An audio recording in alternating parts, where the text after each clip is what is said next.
Exercise 13.4 शुरू करने से पहले थोड़ा सा एक चीज़ और आपको देखनी होगी, और वो है शंकु छिन्नक भाई। क्या है? शंकु, नाम सुना हुआ है? शंकु छिन्नक का नाम सुना हुआ है? सुना हुआ है? हाँ, शंकु छिन्नक आएगा। अब क्या होता है कि अगर हम थोड़ा सा ध्यान से देखो कि शंकु छिन्नक पहले होता क्या है, फिर हम उसका आयतन निकालेंगे, फिर हम उसका वक्रपृष्ठ वगैरह जो कुछ भी होता है बाकी चीज़ें सब बाद में निकालेंगे। ठीक है, तो सबसे पहले अगर आपके पास एक शंकु है भाई,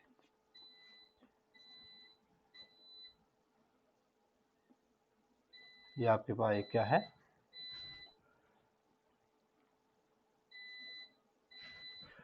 अगर आप एक समतल से ये इसका आधार कहलाता है भाई, और ये हमेशा जो टॉप है इसका क्या कहलाता है? शीर्ष। अगर इसके आधार के समांतर किसी समतल से इसको हम काट दें, ब्लेड से काट दें सपोज के लिए, या किसी और चीज़ से, चाकू से काट दें किसी और चीज़ से, तो जो ये नीचे वाला भाग है, ऊपर वाला भाग तो शंकु आकार दिखेगा। ऊपर वाला भाग तो कैसे दिखेगा? ऊपर वाला भाग तो शंकु आकार दिखेगा। नीचे वाला जो भाग है भाई,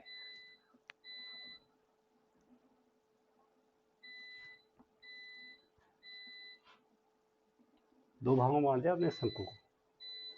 ऊपर का भाग जो है ये तो शंकु है, ये तो क्या रहेगा? शंकु ही रहेगा। ये वाला भाग कहलाता है शंकु छिन्नक। शंकु छिन्नक, नीचे वाले भाग। प्रैक्टिकली आपने ऐसी कौन सी चीज़ देखी है, कुछ याद आ रहा है? जैसे हाँ, थोड़ा सा ग्लास इस शेप का होता है, या बाल्टी भी हो सकती है, या फिर जैसे टोपी होती है, कई कैप होती है, जैसे तुर्की टोपी बोलते हैं, टर्किश लोग पहनते हैं, जैसे ऐसी टोपी यूँ वाली। ठीक है, थोड़ा सा ऊपर से हल्का सा, फिर ऐसे पहनते हैं, इसको बोलते हैं क्या? शंकु छिन्न। नीचे का भाग भी वृत्ताकार, ऊपर का भाग भी, बीच का भाग शंकुआकार। शंकुआकार का मतलब है क्या? वक्राकार, लेकिन शंकु के सममित वक्राकार, तो ये कहलाएगा क्या? शंकु छिन्नक। अब आप ध्यान से देखो, अगर शंकु छिन्नक है तो इसकी दो त्रिज्याएं हुई, इसकी कितनी त्रिज्याएं हुई? और एक इसकी ऊंचाई हुई, एक इसकी क्या हुई? और एक इसकी क्या हुई? त्रिज्या ऊंचाई। अगर ये L है, ये त्रिज्या R1 है, नीचे वाले पृष्ठ की त्रिज्या कितनी है? R1, ऊपर वाले पृष्ठ की त्रिज्या कितनी है? R2, ऊंचाई है H, और तिर्यक ऊंचाई है कितनी? L। तिर्यक ऊंचाई कितनी है? यदि ध्यान से देखो, 6 नंबर में पूछा जाता है शंकु छिन्नक के शीर्षों की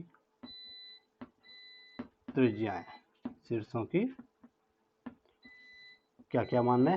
R1 तथा R2। शीर्षों की त्रिज्याएं कितनी मानी? ऊंचाई, ऊंचाई का मतलब है ऊर्ध्व ऊंचाई भाई, एक केंद्र से दूसरे केंद्र की दूरी। ऊंचाई कितनी माने? ऊंचाई कितना? H मात्रक। और तिर्यक ऊंचाई, तिर्यक ऊंचाई को माने L मात्रक। तिर्यक ऊंचाई कितनी माने? L मात्रक। तो सबसे पहला फॉर्मूला, तो नंबर फर्स्ट, L बराबर होता है भाई under root H square plus R1 minus R2 का स्क्वायर, इतना मात्रक। पहला फॉर्मूला जो आपको नोट करना है वो L के लिए है, L बराबर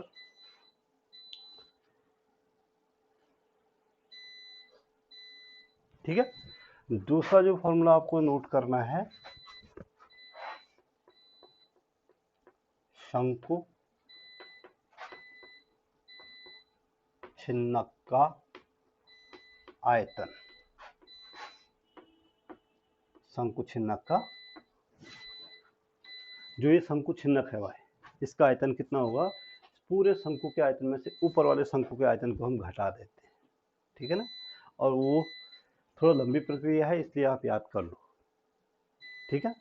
तो ये होता है 1/3 पाई h r1 का स्क्वायर प्लस r2 का स्क्वायर प्लस r1 r2, इतना घन मात्रक। 1/3 पाई h r1 का स्क्वायर प्लस r2 का square plus r1 r2, r1 का स्क्वायर प्लस r2 का स्क्वायर प्लस r1, याद रहेगा। और नोट करो फटाफट। दूसरा है शंकुछिन्नक का पृष्ठीय क्षेत्रफल या वक्र पृष्ठीय क्षेत्रफल भाई। शंकुछिन्नक का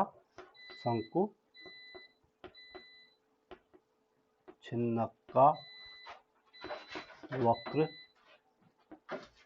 पृष्ठीय क्षेत्रफल।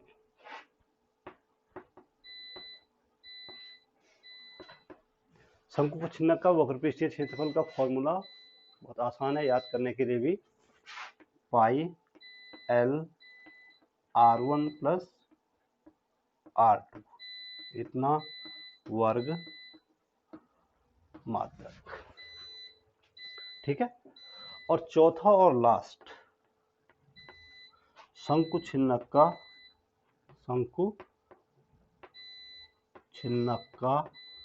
संपूर्ण पृष्ठीय क्षेत्रफल,